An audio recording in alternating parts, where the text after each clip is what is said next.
차마 말할 수 없었던 여름의 비밀. 당신이라면 이 이야기를 끝까지 들을 수 있을까요? 안녕하세요. 제 이름은 한서연, 올해 56세입니다. 이 얘기를 꺼내기까지 참 오랜 시간이 걸렸습니다. 부끄럽고 죄책감도 있지만 제 인생에서 가장 뜨거웠던 순간이었거든요. 저는 남편 박재호와 30년 넘게 살았습니다.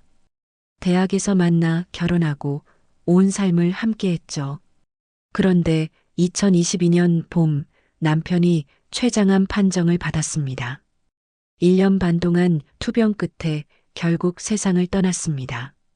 마지막 반년은 직장을 그만두고 간병에 매달렸습니다. 점점 말라가는 남편을 보는 건 고통이었어요. 장례를 치른 후 저는 정말 아무것도 할 수 없었습니다. 보험금이 조금 있었지만 앞으로 몇십 년을 살아야 한다는 현실이 막막하게 다가왔습니다. 그보다 더 견디기 힘든 건 외로움이었습니다. 특히 밤마다 옆자리가 비어 있다는 사실이 숨을 막히게 만들었어요. 새벽에 깨면 다시 잠들지 못하는 날이 많았죠. 그래서 2023년 여름 마음을 다잡았습니다. 차라리 새벽부터 일을 나가자. 그게 덜 힘들겠다고 생각했어요. 분당의 한 대단지 아파트 청소 일을 시작했습니다. 새벽 4시부터 6시까지 복도와 계단을 걸레질하고 엘리베이터와 로비를 닦는 일이었습니다. 출근 첫날은 정말 잊을 수 없습니다. 6월 중순 찜통 같은 새벽 공기에 온몸이 금방 땀으로 젖었죠. 그때 들려온 낮고 차분한 목소리. 고생 많으십니다. 잠깐 쉬다 가세요. 경비실에서 저를 부른 사람이 있었습니다. 키가 크고 어깨가 넓은 50대 후반쯤 되어 보이는 남자. 그가 정민수 씨였습니다. 시원한 에어컨이 돌아가는 경비실에 들어서자 얼음물이 제 앞에 놓였습니다. 그 물을 마시는 순간 눈물이 날 뻔했어요. 남편이 떠난 후 이렇게 따뜻한 배려를 받아본 게 처음이었으니까요. 감사해요. 정말 고맙습니다. 제가 말하자 민수 씨는 조용히 웃었습니다. 그 웃음 속에서 왠지 모를 외로움이 보였습니다. 그날 이후 저는 새벽이 기다려졌습니다. 처음엔 시원한 에어컨 때문이라 생각했죠. 하지만 점점 민수 씨와의 짧은 대화가 하루 중 가장 편안한 순간이 되었습니다. 오늘도 더우시죠? 선풍기 더 세게 틀어드릴까요? 그런 세심한 말 한마디가 왜 그렇게 마음에 와닿았는지 모릅니다. 남편도 좋은 사람이었지만 감정 표현에는 서툴렀습니다. 32년 결혼 생활 동안 사랑한다는 말을 손에 꼽게 들었으니까요. 민수 씨는 달랐습니다. 냉장고에 시원한 음료를 준비해 두고 땀 흘린 제게 수건을 건네주었죠. 그 작은 배려들이 저를 자꾸 웃게 만들었습니다. 혹시 이런 이야기 궁금하시죠? 그렇다면 구독과 좋아요, 댓글 부탁드립니다. 여러분의 반응이 제게 큰 힘이 됩니다. 며칠 지나자 저는 민수 씨에게 집에서 만든 오이 냉국과 김치를 가져다 주기 시작했습니다. 그는 이렇게까지 안 하셔도 돼요. 라며 당황했지만 사실 저는 일부러 양을 더 많이 만들고 있었어요. 누군가를 위해 음식을 준비한다는 설렘이 다시 살아나고 있었으니까요. 그리고 어느 날 그가 제게 처음으로 자신의 이야기를 꺼냈습니다. 서연 씨, 혼자 사세요? 저는 고개를 끄덕이며 대답했습니다. 네, 남편이 작년에 세상을 떠났어요. 민수 씨의 표정이 잠시 어두워졌습니다. 저도 그래요. 아내가 3년 전에 그 짧은 말에 우리 사이에는 말하지 않아도 통하는 공감대가 생겼습니다. 그날 이후 우리 대화는 조금씩 깊어졌습니다. 처음에는 날씨나 일상 이야기가 전부였지만 점점 서로의 과거까지 자연스럽게 꺼내게 되었죠. 민수 씨는 이 아파트에서만 30년을 살았다고 했습니다. 아내와 함께 시작한 신혼집이었고 결혼기념일과 휴가, 주말 아침까지 온갖 추억이 깃든 곳이었죠. 하지만 아내가 세상을 떠난 뒤 혼자 남은 집은 그에게 너무 넓고 공허했다고 합니다. 그래서 떠나기보다는 이곳에 남아 경비원 일을 시작했다고 하더군요. 아내와 함께 보냈던 거리를 걷고 같이 갔던 시장을 지나며 그녀의 흔적을 느끼는 게 힘들면서도 놓고 싶지 않은 기억이라 했습니다. 그 이야기를 듣는 순간 제 마음 한쪽이 먹먹해졌습니다. 저도 비슷했으니까요. 남편과 마지막 몇 년은 병원 이야기, 약 이야기뿐이었지만 그래도 그 사람과 함께 살던 시간이 내 인생의 전부였다는 걸 그가 떠난 후에야 알게 되었죠. 7월이 되자 더위는 본격적으로 기승을 부렸습니다. 새벽 4시에도 습도가 높아 조금만 움직여도 등줄기에 땀이 흘러내렸습니다. 그날도 청소를 마치고 경비실에 들어섰는데 민수 씨가 평소보다 서둘러 의자를 내주더군요. 오늘은 정말 덥죠? 얼른 앉으세요. 에어컨 바람이 뺨을 스치자 마치 천국에 온 듯 시원했습니다. 그런데 선풍기 바람에 무언가가 바닥으로 떨어졌습니다. 주워보니 사진이었습니다. 젊은 시절에 민수 씨와 한 여자가 바닷가에서 활짝 웃고 있었습니다. 여자의 눈빛은 민수 씨를 깊이 사랑하는 듯 했고 그 웃음이 참 예뻤습니다. 아, 그거. 민수 씨가 당황하며 손을 뻗었습니다. 아내분이신가요? 제가 조심스럽게 묻자 그는 고개를 끄덕였습니다. 결혼 10주년 때 부산 여행이었어요. 아내가 바다를 무척 좋아했거든요. 그의 목소리가 작아졌습니다. 그 눈에 맺힌 물기를 보자 제 가슴도 함께 저려왔습니다. 나도 떠오르는 사람이 있었습니다. 남편과 마지막으로 여행을 갔던 날, 그날은 웃음보다 피곤이 많았고 그마저도 사진 몇 장 없이 지나갔죠. 서로에게 무관심해져 있던 시절이었으니까요. 저도 그래요. 남편이 떠나기 전 몇 년은 진짜 대화를 나눈 적이 거의 없었어요. 제 말에 민수 씨는 고개를 끄덕이며 간병 생활이 힘드셨겠어요. 라고 했습니다. 그 한마디에 울음이 터질 뻔했습니다. 남편이 아플 때는 강해야 한다고 스스로를 다독였고 그가 떠난 후에는 슬퍼할 시간조차 없이 생활을 이어가기 바빴으니까요. 민수 씨는 물컵에 시원한 물을 채워주며 많이 외로우셨죠? 하고 물었습니다. 네, 특히 밤에 혼자 있으면 너무 무서워요. 그래서 이 일을 시작한 것도 있어요. 그는 자신의 이야기도 털어놓았습니다. 아내가 세상을 떠난 후 집에 혼자 있으면 그녀의 목소리가 들리는 것 같아 밤 근무를 신청했다고 했습니다. 그렇게 서로의 깊은 상처를 처음 공유했습니다. 사랑하는 사람을 잃어본 이들만이 아는 그 공허함과 두려움, 그리고 밤마다 스며드는 외로움. 말하지 않아도 다 알 수 있었죠. 서연 씨가 오기 전까지는 정말 하루하루가 지옥 같았어요. 그런데 요즘은 새벽이 기다려집니다. 그 말에 제 심장이 미묘하게 뛰었습니다. 그게 고마움인지 아니면 다른 감정인지는 알 수 없었지만 그의 눈빛과 목소리가 제 마음속 깊은 곳을 흔들고 있었습니다. 8월 중순 연일 폭염이 이어지던 날 새벽 청소를 마치고 경비실로 향했는데 갑자기 불이 꺼져 있었습니다. 정전이었죠.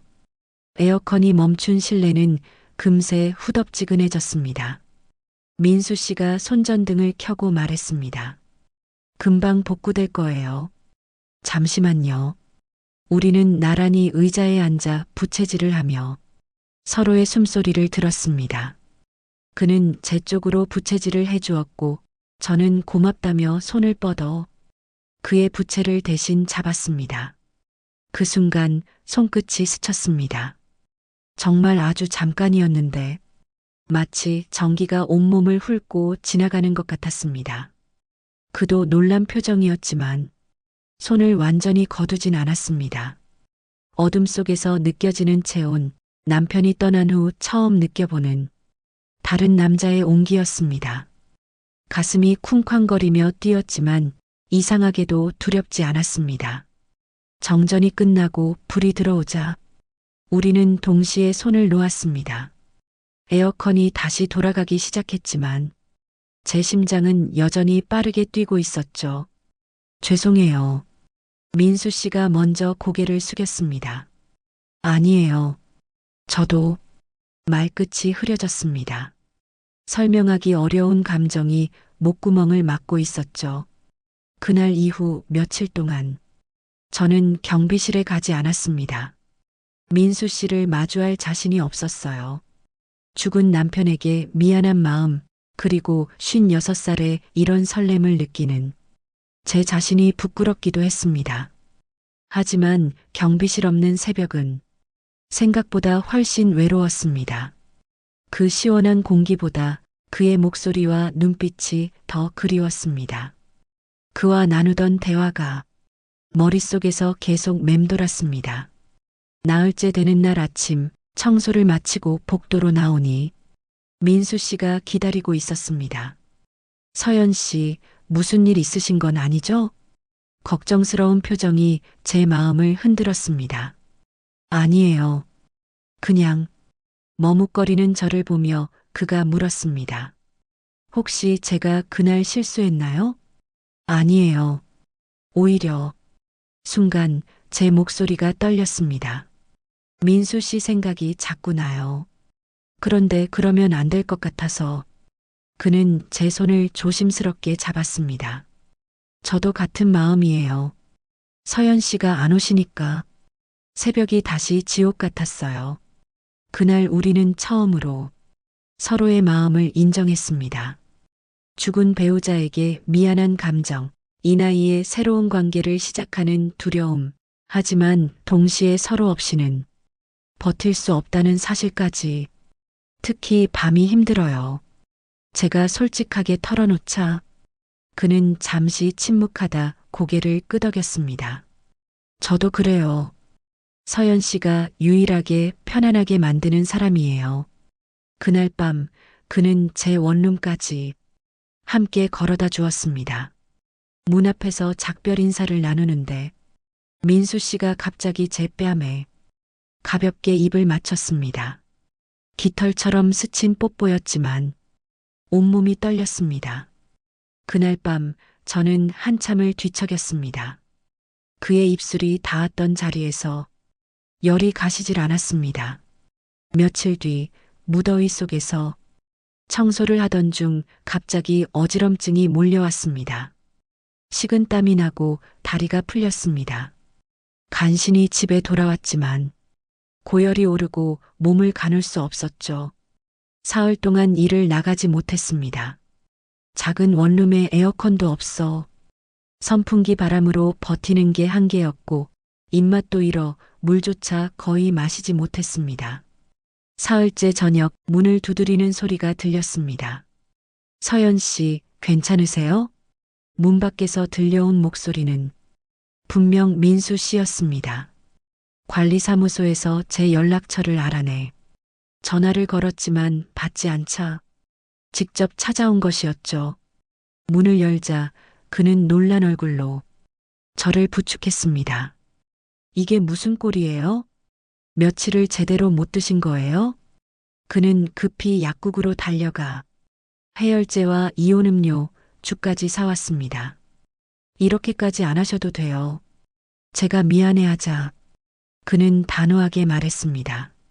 이 더위에 혼자 아프시면 안 되죠. 제가 없었으면 어떻게 하실 뻔했어요? 그는 젖은 수건으로 제 이마를 닦아주고 죽을 한 숟가락씩 먹여주었습니다. 오랫동안 누군가의 돌봄을 받은 적이 없었기에 그 손길이 더 낯설고 또 따뜻했습니다. 정우 씨도 제가 아플 때 이렇게까지 곁을 지켜준 적은 없었죠. 그저 병원 가봐 한마디가 전부였습니다. 민수 씨, 고마워요. 제 눈가가 젖자 그는 당황하며 말했습니다. 울지 마세요. 제가 옆에 있잖아요. 그 한마디에 눈물이 더 쏟아졌습니다. 그날 밤 그는 집에 가지 않았습니다. 밤에 혼자 두면 안 될 것 같아요. 여기 있을게요. 작은 원룸에서 함께 보내는 밤, 처음엔 떨렸지만 이상하게 안심이 됐습니다. 열이 오를 때마다 그는 젖은 수건을 다시 적셔와 제 이마에 올려주었고 어느 순간 그의 시선이 제 눈에 머물렀습니다. 숨이 가빠지기 시작했고 저도 그를 바라보았습니다. 민수 씨 저도 제 말이 끝나기도 전에 그의 입술이 제 이마, 뺨, 그리고 마지막으로 입술에 닿았습니다. 그의 입술이 닿은 순간 온몸에 전기가 흐르는 듯 했습니다. 오래 잊고 지냈던 설렘이 심장에서부터 퍼져나왔습니다. 민수 씨의 키스는 조심스러우면서도 간절함이 담겨 있었습니다. 마치 오랜 기다림 끝에 겨우 손에 넣은 보물을 놓치고 싶지 않다는 듯이 그의 손이 제 뺨을 감싸고 천천히 어깨를 스쳤습니다.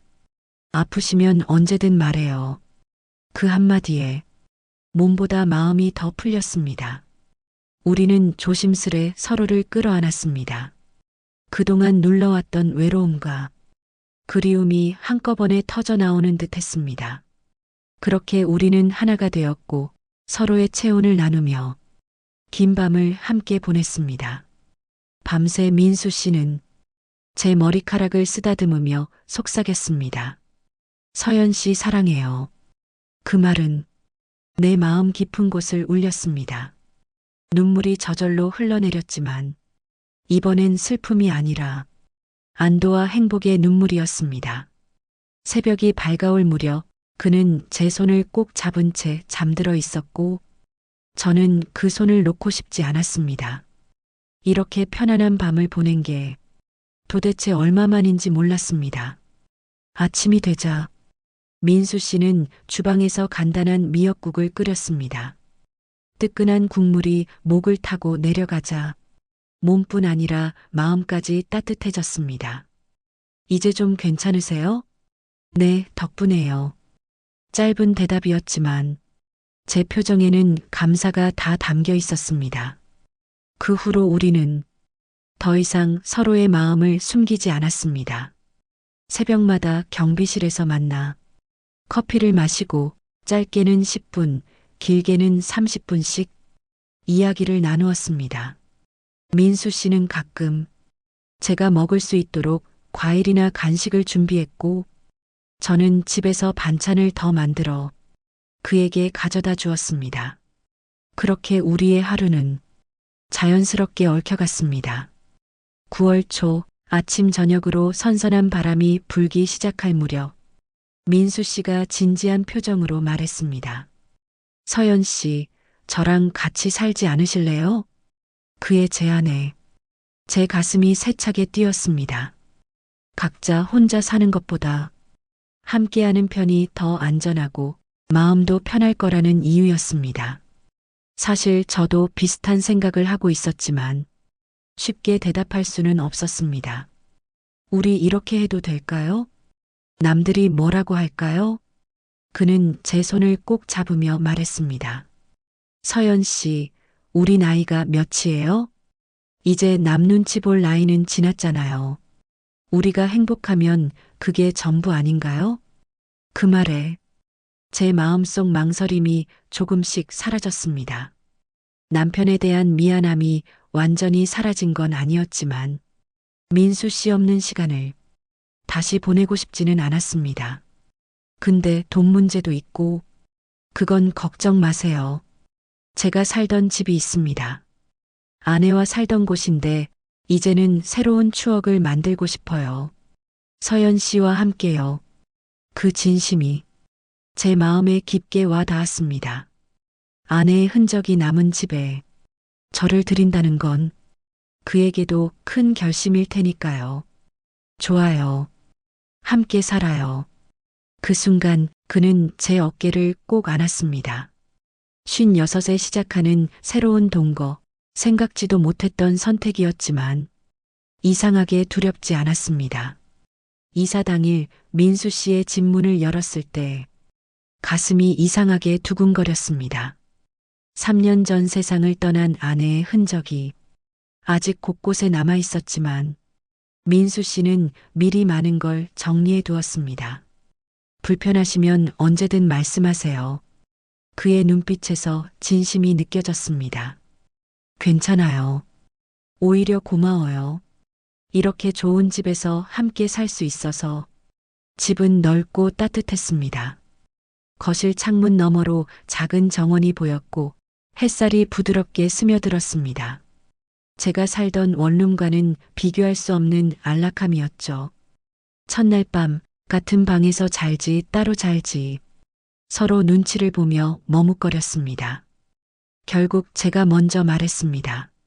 이제 혼자 자는 건 무서워요. 함께 있어요. 그날 이후 우리는 진짜 부부처럼 하루를 시작하고 같이 마무리하는 생활을 했습니다. 민수 씨는 여전히 야간 근무를 하고 저는 새벽 청소를 이어갔습니다.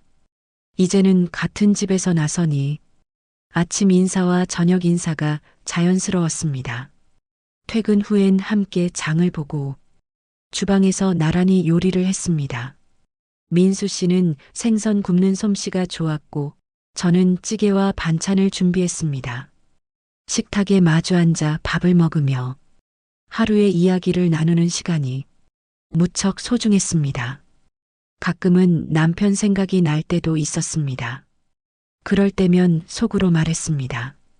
미안해, 하지만 이제 나도 행복해지고 싶어. 그러고 나면 죄책감이 조금씩 사라졌습니다. 민수 씨도 자신의 아내 이야기를 가끔 꺼냈습니다. 하지만 그럴 때마다 우리는 서로의 손을 잡고 조용히 미소 지었습니다. 과거에 사랑이 있었기에 지금의 우리도 있다는 걸 알았으니까요. 우리 집에는 웃음이 늘어났습니다. 아침에 눈을 뜨면 커피 향이 났고 퇴근 후 집에 돌아오면 불 켜진 거실과 기다리는 사람이 있었습니다. 그 소소한 행복이 얼마나 큰 힘이 되는지 몰랐습니다. 주말이면 가까운 공원에 산책을 나갔습니다. 손을 꼭 잡고 걷다 보면 마치 젊은 연인이 된 듯한 기분이 들었습니다. 사람들의 시선이 가끔 느껴졌지만 우린 개의치 않았습니다. 저녁에는 정원 의자에 앉아 차를 마시며 서로의 얼굴을 바라봤습니다. 민수 씨는 종종 말했습니다. 서연 씨와 함께 있으니 다시 살아가는 것 같아요. 그 말을 들을 때마다 제 가슴도 따뜻해졌습니다. 혹시 이 영상을 보시는 분들 중 저처럼 혼자가 된 뒤 외로움에 힘들어하는 분들이 계신가요? 나이 때문에, 주변 시선 때문에 마음을 닫고 계시진 않나요? 저는 말씀드리고 싶습니다. 사랑에는 나이가 없습니다. 행복은 기다린다고 찾아오는 게 아니라 마음을 열고 다가갈 때 오는 거라는 걸요. 물론 쉽지 않은 선택이었습니다.